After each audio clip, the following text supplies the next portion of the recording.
Hi everyone, welcome to Collectively Vigilant Law and Crime. I'm Dr. D. I am an attorney who does not practice in the US. I studied law from the UK. I'm originally from India. And now I happen to live in a country which is actually a civil law jurisdiction, but the entire American legal system seems endlessly interesting to me.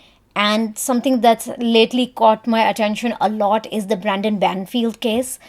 So I put out a few videos. I know I'm late to the game, but it's just so endlessly fascinating when someone's snitching on a co-defendant or in a murder trial.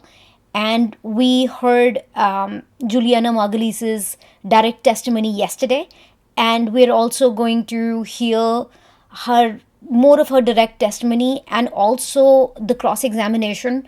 Again, all these things are endlessly fascinating. I will not be playing 5 or 7 hours of it, but I will pick and choose about 50 to 60 probably minutes here and there in total, which will be really interesting for us foreigners when we look at the American legal system. And also, because basically if you're from any common law country, that could be the UK, Canada, Australia, US, India, Kenya, any of these South Africa, any of these countries, these things are so interesting to us because they do bleed into our system, and it's all very similar. Other than the fact, then of course in India we don't even have a jury system. We used to have it. That's a long story. Probably I'll make a video about it one day, why there is no longer a jury system in India. And also among certain communities it is allowed. So anyway, the Indian judicial system is also extremely interesting. But for now, we are going to concentrate on Juliana Magalhães' direct testimony and then her cross examination. And let's see, as foreigners, what we can learn from this. Well, Brendan's mother was mostly staying with us. And a few months after, we moved his grandmother down from New York to live with us. And who was supporting you after February 24th, 2023? Who was supporting me? Yeah. Brendan. When you were first arrested, were you able to speak to the defendant on the phone? Yes. And did you send letters to him? Yes. And did he send letters to you? Yes. Did the two of you continue your relationship? Yes. Did you speak to his mother on the phone? Yes. And his mother's name is what? Teresa. We call her Tess. Okay. Did you send letters to her? Yes. Did she send letters to you? Yes. Did you receive letters and correspondence from anyone else in the defendant's family? His stepmom and his grandmother. And did there come a time when the defendant and his family stopped communicating with you? Yes. When was that? So it is really important to basically point out that the reason why the prosecution is making her say these things, or at least coaxing this information out of her, is because it's really important, because she's the linchpin of the entire case. And if the jury does not find her credible, they will not find anything that she says credible. Then basically they will not put Branden in jail. He's already in jail. I meant to say they will probably not, charge him with murder. So it's really important that she's saying these things. She does say that she was financially dependent, not only before the murder, but also after it, on Branden's entire family. And did you see how the entire family is sort of working together to make sure that Juliana is fed and happy in jail, as it were, so that she can be on their side? That's at least something. If I was in the jury, this would be in my mind as well, that basically they're feeding her so that they can keep her quiet, as it were. So I thought that was important to point out. Right when I signed my plea deal. And after you were arrested, were you able to keep in touch with your family in Brazil? After my arrest, yes. Okay. And how was that possible? Through Brendan's mom. She used to help us to communicate through a phone call, and she would put money on my account. Okay, so this is a really important part, because she's about to read out loud what plea deals she's gotten from the state in writing. And this is really, in terms of transparency, they're basically letting the jury know that you guys are the fact finders. These are the facts of the case. Yes, she's a co-defendant. Yes, she did betray a woman whose house that she was living in. She slept with her husband. She conspired to kill that woman. She also killed another man by the name of Joseph Ryan. And this is the devil that you're dealing with. And these are the things that are going to be important in the plea deal. The plea deal mechanism I will explain to you once we actually hear her, and let's do that together. And after that, as outsiders, even in our countries, we all have plea deals. By the way, people plead out most of the times in most jurisdictions around the world. So it's actually really important to know about plea deals, no matter which country you're in. Sometimes people get terrible plea deals. This woman is extremely lucky. Her plea deal seems to be extremely favorable for her. Okay, so let's listen to it together, and then we'll try to understand what a plea deal is. The following plea agreement is the full and complete agreement between me, my attorneys, and the Commonwealth's attorney. The Commonwealth has amended count 1 of the indictment and will now cross count 2. The Commonwealth will recommend the defendant to be sentenced to a period of active incarceration, capped at the time served at the time of sentencing, provided she remains incarcerated until such time and conditioned upon the defendant's continued cooperation with the Commonwealth. All terms and conditions of the sentence shall be in discretion of the court. Now, therein lies the most important thing, okay? She just used the word discretion of the court. So what does that mean, okay? So let's understand that any plea deal that they've signed with Juliana Magalhães is basically just a recommendation. That does not mean that's actually going to happen once the case closes in the case of Brendan Banfield and once the verdict comes out. However, her cooperation is key. She is the linchpin. She's the one who's basically going to be the nail in his coffin, as it were.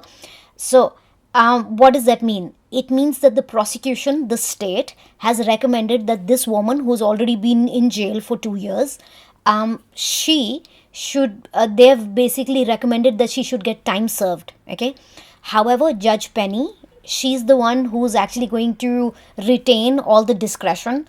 I very much doubt that somebody like Judge Penny would just let this woman walk after all the details that all of us have heard. Frankly, this is the lesser evil, but nonetheless, she is, in that sense, evil. Not that I am the kind of person who wants to call anyone evil, but she has played a huge role in plotting months on end to kill a woman and a man who basically was in the wrong place at the wrong time, okay? So in that sense, this woman is kind of the devil in that sense, right? So, and I'm sure that's in the mind of the jury as well. So what does that mean? Okay, it means that this woman just doesn't walk out of the court just when the verdict will be read out. No, that's not what this means. Okay, the court has the discretion to take the recommendation that the prosecutions, or you can even call it the Commonwealth of Virginia, because that's what they call it, but this is not a guarantee. Okay, so sentence credit will be given to her. She's already served 2 years in the jail. It doesn't function as let's just walk out, okay?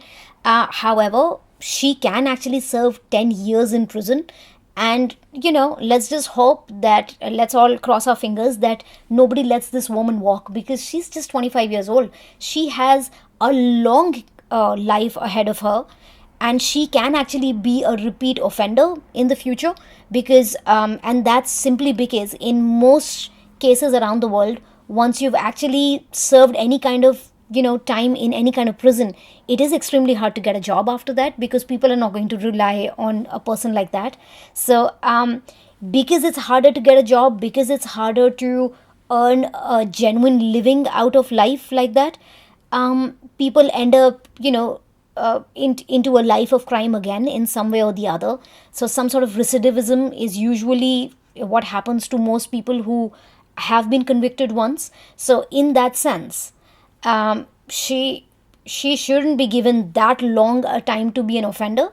And I think all of us would feel that way, right? So the deal is not a zero risk to her, but she can still be in jail for 10 years, 2 of which she has already served, so maybe 8 more.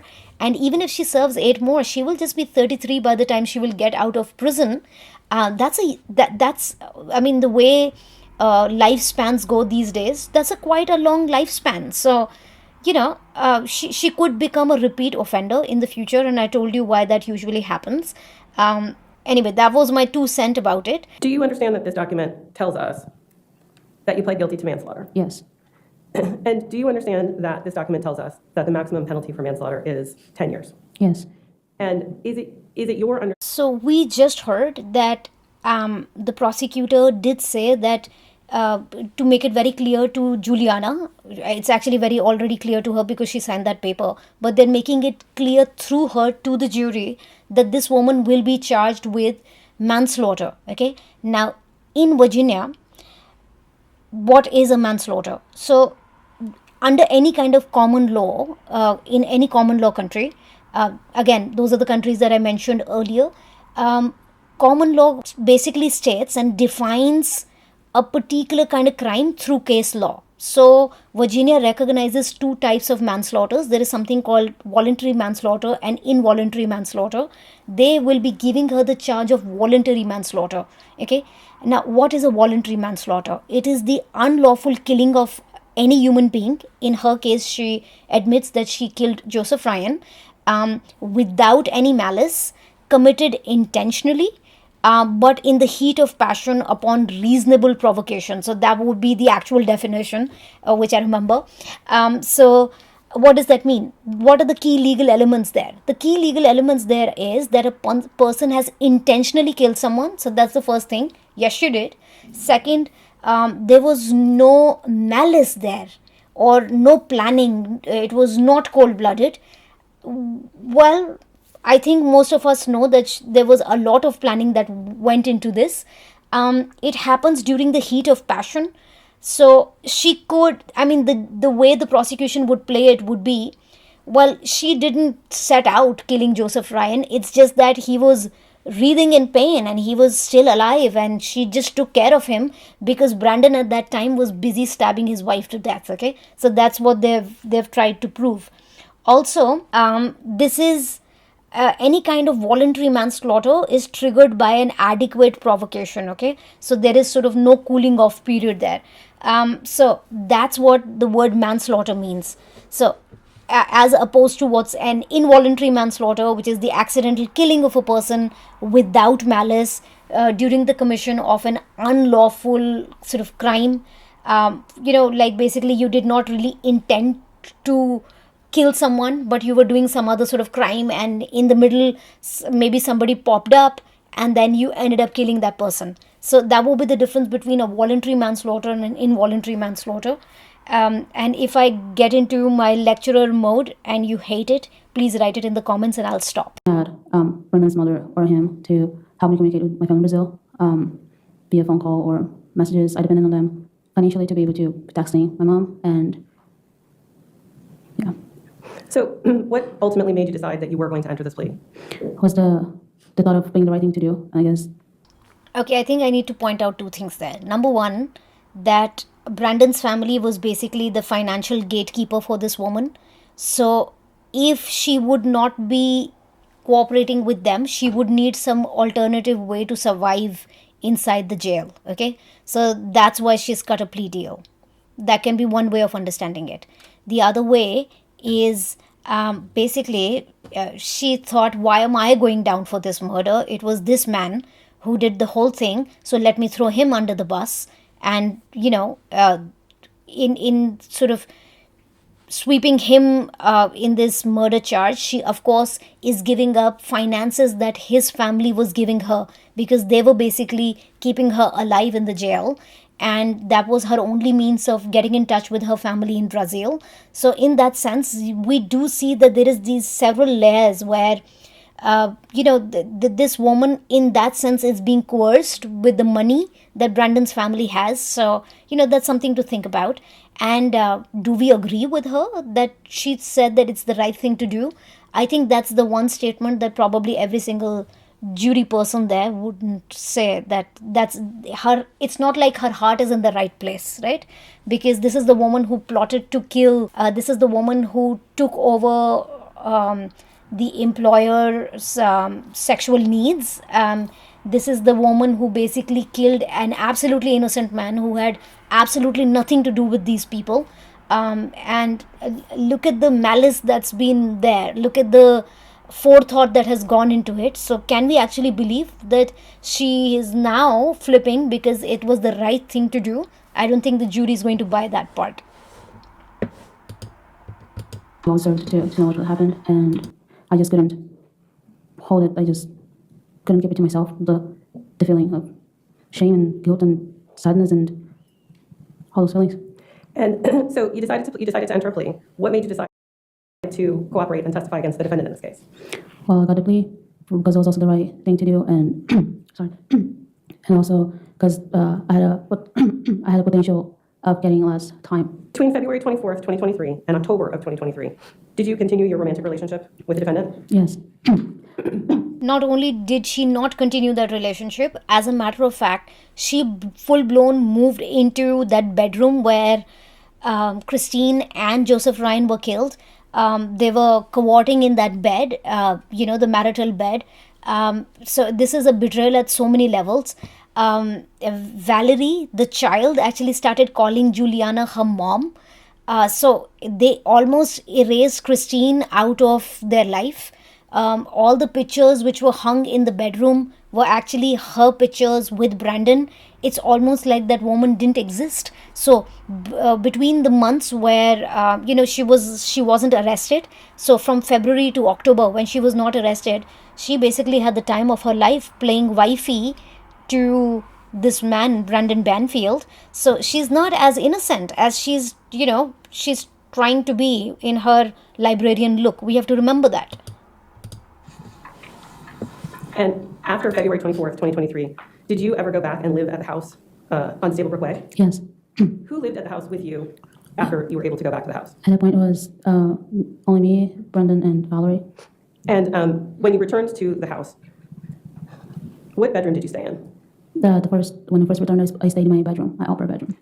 So just in case someone's interested, there's something which has been in my mind for a while, which is every time I see Juliana Magalhães, who is a witness in this case, flipping against her co-defendant, if someone's interested, let me tell you something quite interesting which has recently happened in India, where a very young lawyer, he's just 24 years old, his name is Asad Ali, if I'm not wrong, Asad Ali Varsi, and what he did was, the police had filed a fake case against him, apparently, and what happened was he was able to prove that the witness that the police were using against him had been basically one of the two witnesses that the Madhya Pradesh police, Madhya Pradesh is a place in India, it's a state in India, that they were using the same two witnesses in 150 cases, and this was brought to the level of the Supreme Court, and basically the result is that the Supreme Court has intervened and ordered that action should be taken against the main police officer in India, that's called the SHO, Station House Officer, who filed that case against this young lawyer. So, witnesses are notoriously unreliable, but, the state here is trying to be as transparent as possible. They do tell us that they were, dangling this carrot in front of this woman that she can actually get out of early from the jail. So it's now going to be really interesting how the cross-examination goes. And, as I said earlier, the cross-examination will be done by the defense attorney, whose name is John F. Carroll, and he's an extremely soft-spoken man. So I'm just hoping that there's going to be some spice in there. There'll be passion, and he'll be like, you're a liar. I'm hoping there is some sort of drama, although I don't think that's going to happen because he's just too soft-spoken for that. So, but let's hope. Let's hope that he's able to do a few good things. If I ask any questions you don't understand, just please ask me to repeat them, okay? I want to make sure you understand everything that's being said here. Yes. Yesterday, there was a great deal of talk about a plan. Yes. Do you recall that? Yes. And I wanted to ask you, when was it originally formulated? Can you talk a little bit louder, please? I can't really hear you. When was it originally formulated? Originally, Yes. say after October, when he first mentioned the plan, at that point was just get rid of Christine, and then I can tell you exact the date. Okay. But So sometime in October, the plan was to get rid of Christine. yes. At what point did there become clear actions that we're going to be taking? What do you mean? Did it ever grow to be something other than that? Yes. Okay, when did that happen? When I created a website, I would say in January. Okay, and that was January? Yeah. Okay, January 9th? I can tell you the date. Okay, okay, well, let's just talk about that. So I think you testified that the creation of a website required an email in Christine's name, correct? Yes, correct. Do you remember the email address? I do not. Okay. Do you remember, were you there when the email was created? Yes. Okay. And what device was it created on? The laptop? Okay. Now, was Christine home at that time? Yes. Okay. So describe for me how you and Brendan were able to get Christine's laptop on this day when that email was connected. Like I mentioned before, every time we would get her laptop, it'll be because she'd get home from work or the day before. Okay, I played that part from the beginning because there is, so I went ahead and I watched most of it. He keeps her on the stand a little too long. She's actually on the stand a lot longer than the prosecution kept her on the stand. So that's the one thing that we need to remember. So just as an outside lawyer who doesn't even practice in the US, one more time, let me just underline that. I found that he, again, kept the witness for far too long on the stand. He lets her talk a lot. You know, like she keeps saying whatever she wants to say. And then these are really long, sentences that she keeps saying. He also, the way he asks questions is very open-ended. So that gives her an opportunity to go on into her narrative, which is not something a defense attorney should ever allow a witness to do, especially when you're cross-examining a witness. He should have, again, I have absolutely no experience compared to this gentleman, but he was too soft. So according to me, that was because there were so many long meandering questions. When he did get a point, his voice is quite monotonous. So it's not like, we as outside viewers suddenly realize, oh, he scored a point. So he just speaks in the same way. He doesn't go up, he doesn't come down. There is no joy, there is no passion. It's just the same thing. And he basically, I've sat through a few depositions. To me, this sounds more like a deposition than a cross-examination. He's just letting her, sort of give her narrative. And that's what happens in a deposition, so that you can cross-examine people about those details later and you can catch them in the court. But it seems like a missed opportunity to me. It was just, he basically just let her elaborate, her narrative. Okay, it was a missed opportunity if you ask me. It was not tightly controlled. So let me play a few more so that you can see where I'm coming from, and hopefully I'll prove my point to you. Neither my client or you. Mm-hmm. Okay. And at some point there was a creation of an email, correct? Mm-hmm. And where was that when that happened? I don't remember. Okay, so you don't know who took it, you don't remember that, you don't remember where the actual action to get this all started, the first part of the plan, you didn't remember that? No. Okay. Did you know at the time that you were creating it where Christine Banfield was? In the bedroom, upstairs. Okay, so you can conclude that you weren't in the bedroom or upstairs, correct? No. So you just don't know what area of the house you're in? Correct. Okay. Now, leading up to that, did you and Brendan talk about how you were going to do it, or what type of an account it was going to be, or what kind of name? If we talked about it? Yeah. Probably did, but Okay. I can't tell you details. I'm sorry, did you say you can't tell any details? I can't remember details Okay, you of can't how the remember email details. was, the name, or, yeah. Okay. And so, By the way, he asks really strange kind of questions. For example, he basically asked her, that night must have probably ran through your head several times, right? What kind of question is that? I mean, what is she supposed to say to that? Yes, I was conspiring with this man for the past a few months to kill this woman. I mean, at least frame a question in such a way where you know that she can only be giving that answer and nothing else, okay? So he basically keeps asking her to explain things more. How's that helping him? It just makes things so vague. Then all the details get buried in all the other things that she's spinning, right? So again, because she's rambling a lot, by the time the cross-examination happens, I'm sure the jurors would be like, yes, this would be the chance to hear something, that the defense attorney is going to coax out of her, which is going to be contradictory to what the prosecution has said. But I think listening to this man and listening to this woman talk one more time about the same narrative she's already given, the jury must have, disengaged at some point. Why would anybody be paying attention to every single detail like this? It's just too long, too monotonous. It was not tight. It was just Not done. Who was the one typing? Typing what specifically? The email? Yeah, to open the account. Branden? Okay. Did you at any point type anything in or do anything to assist him with the laptop? Yeah, eventually. Well, on this initial day, which was when this all started. Not that I recall. Okay. So Okay, so I'm going to play a part where there is a characteristic way in which Juliana speaks, which frankly is a little too rude. Maybe I just maybe because I'm the kind of person whose third language is English. So for me, she sounds a little bit rude. The way we've been taught English or the way we speak English has a little bit of a British influence. So it's a little more, reverent in that sense. The way she talks is slightly crude. It's almost like she's just throwing things. And I will just show you one characteristic way in which she does that. He asks her, when did all this start? Okay, what do you recall? And just look at the way she snaps at him and answers that question. okay. So the actual beginning of this action plan, what do you recall about it? Well, you asked, and I told you things I remember. That's what I remember. Well, you didn't remember anything though. So what did you actually remember from that day? Well, I remember that the account was created, the email, and that Christine was upstairs in the bedroom. Is it just me, or is she actually slightly rude? Okay, or maybe I'm just touchy about these things. But anyway, I thought that this is like the sweetest man. Okay, I don't think you can find a defense attorney who's more genial and nicer than this one, more amiable than this one, and she's snapping at a person like that. So it's so strange. She doesn't need to do that. Now, this is the part where the defense attorney is going to ask her about the deal that she's been offered.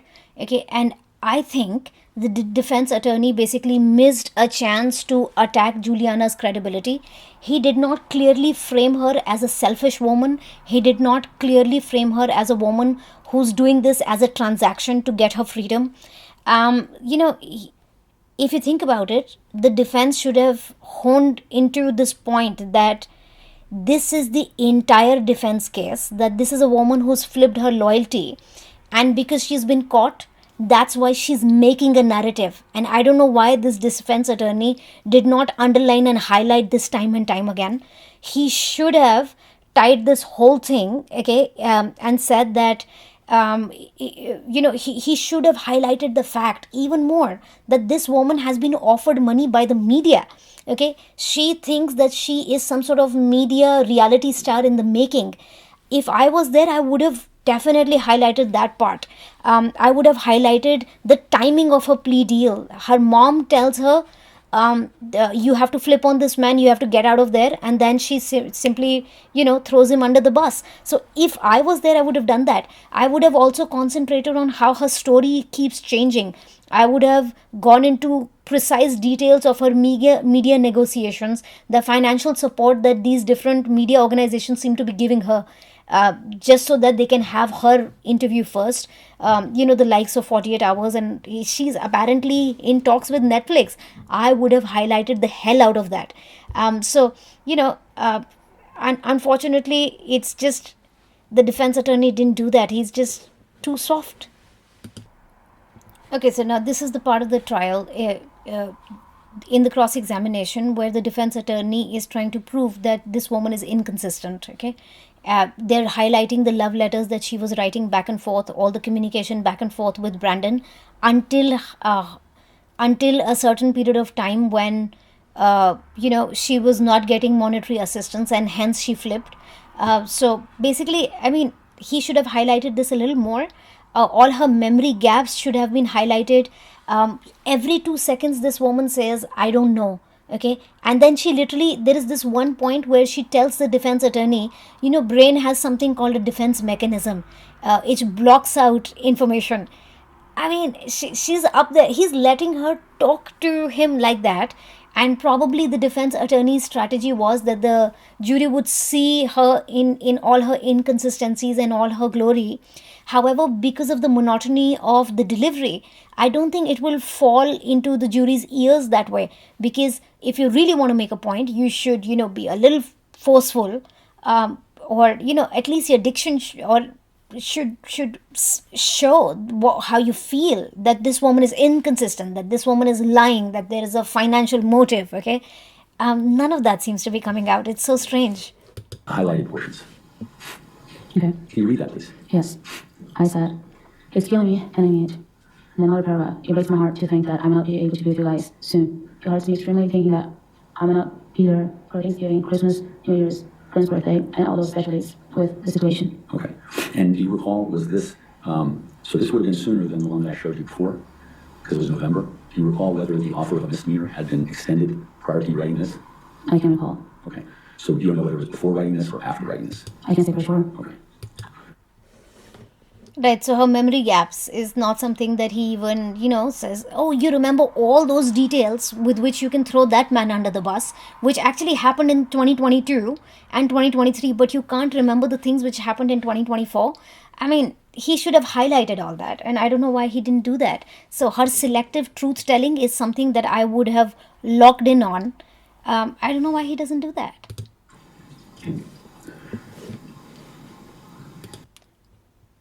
So I'm going to play this part because the defense attorney is trying to make a point, okay? He's actually scored a point, but because of the way it's delivered, I don't think it will fall into the ears of the jury the way it should have, okay? It doesn't have a punch. So listen to this and I think you'll see what I mean. Particular letter. Well, for me, it's the same thing. I guess I just get confused. I guess messed up with words, how to describe them. Okay. So it appears that up to this point, and I'm going to try to keep this moving along, everything appears to be kind of going back to the same thing that you've already testified to. So I'm going to show you letters. If something changes as to why you wrote certain things, can you tell me that? I'll ask you the question, but I just want to keep moving along. Yes. Okay. I mean, what a missed opportunity. He's just letting her go on and on and on. How does this help his case? It doesn't help his case. And can you read that, which will be marked as defense exhibit number 6?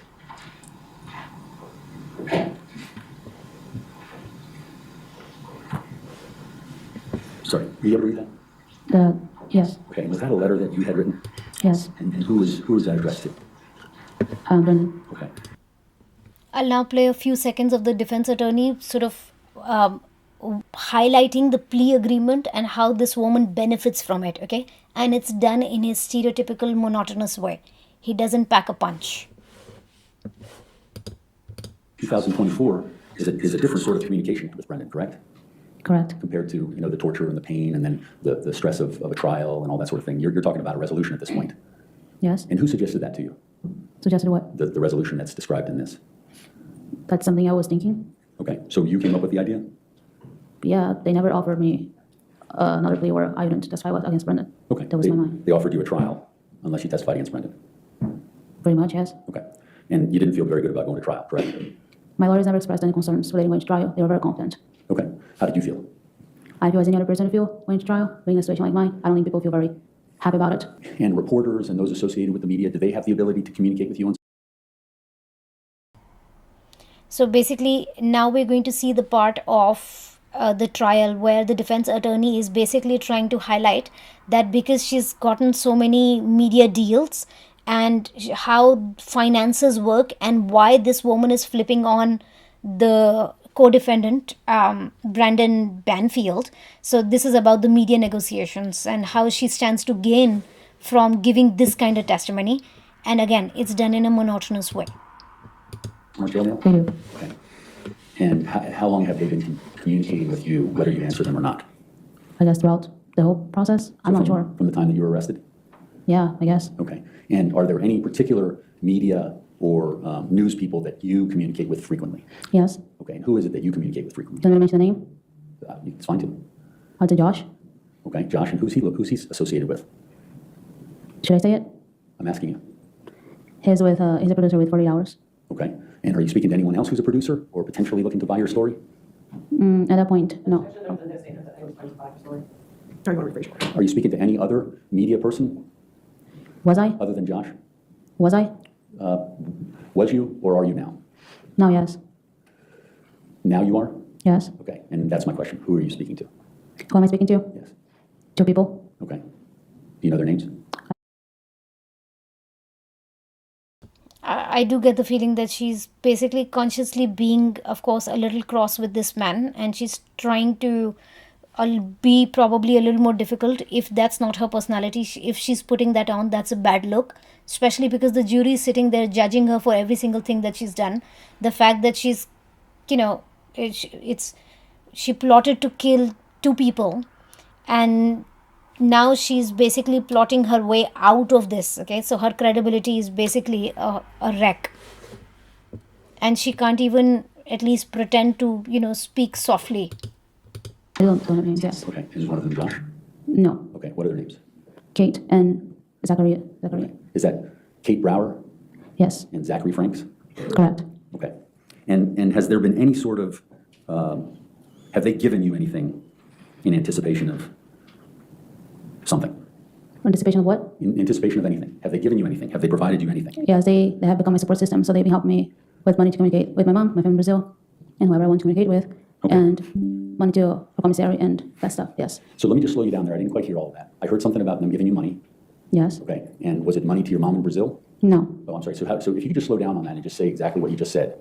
I said they have become my support system. They've been putting money on my books to talk to my mom, my family in Brazil, and whoever else I want to talk to, and to buy commissary and stuff, yes. Okay. So they're, in the absence of Tess, who used to pay all of that. Yes. These two are paying money toward your commissary. Yes. And what is it that they want from you? Eventually I want to tell my story. Okay. And have you negotiated anything? No, not really. For all those of you who listen to true crime, all the time, I'm sure you will remember that at one point there was this woman called Nicole Kessinger, who was the mistress of Chris Watts, and then she was also looking up these kind of things in when he killed his wife and two baby daughters and one unborn child.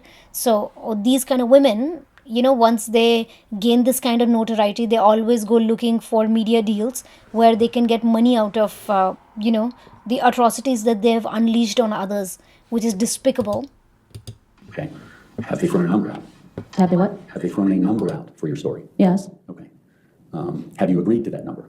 No. Okay. So you're still in negotiation. Well, you can say so. Will you tell me? You're the one who's involved in it. Yeah, if you want to say yes. Okay. And do you owe them any obligations for paying for your commissary money or your ability to use smart jail mail, any of those sort of things? I do intend to write a story. For curiosity's sake, is the story this story? It's the truth, if that's what you're asking for. No, I'm asking, is that what they're basically communicating, being your support system, paying money? It's for this story, correct? Correct. Okay.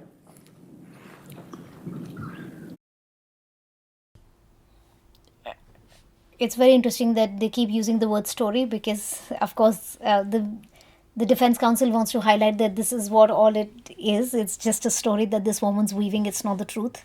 And I'm not sure if the jury is actually listening to it that way. Okay, so the cross-examination is insanely long and quite monotonous. Now, I wouldn't play all of it for us, but we are learning something out of it. So what we can definitely learn out of this is what anybody else probably would have done is asked fewer questions, okay? Probably would have turned questions into sort of yes or no questions so that this woman would not be giving yet another time exactly the same narrative which the jurors have already heard. He missed an opportunity to spin this his own way. He because of the monotony, her credibility, though was highlighted several times, would not have come across as something of a punchline. Her financial aspect, how much money she was getting, I would have gotten into nitty-gritties of that. So so those are the things which were missed. Okay, so in that sense, I think what I would say is this was a cross-examination where it had all the ammunition. Okay, however, somehow it just missed the target. Okay, so the video is getting really long already. We've learned something out of this. We've learned about plea agreements. We've learned about how jailhouse snitches can be flipped by the prosecution, how they're perceived by the jury, what a plea deal looks like. So I'm going to stop here for today, okay? But hopefully I'll be able to get to Brandon's testimony as well, because it's very rare that a defendant himself gets up and starts speaking. So this is one of those rare cases where it's the battle of the testimonies. So I'll hopefully get to that as well before the verdict comes out. I know I'm late to the game, but you know what? In my defense, I do everything by myself, all this editing, recording, so on and so forth. And, it just takes me time. Okay. So this is the weekend. I will try to get everything done. Okay. So until I see you again, everyone, stay collectively vigilant.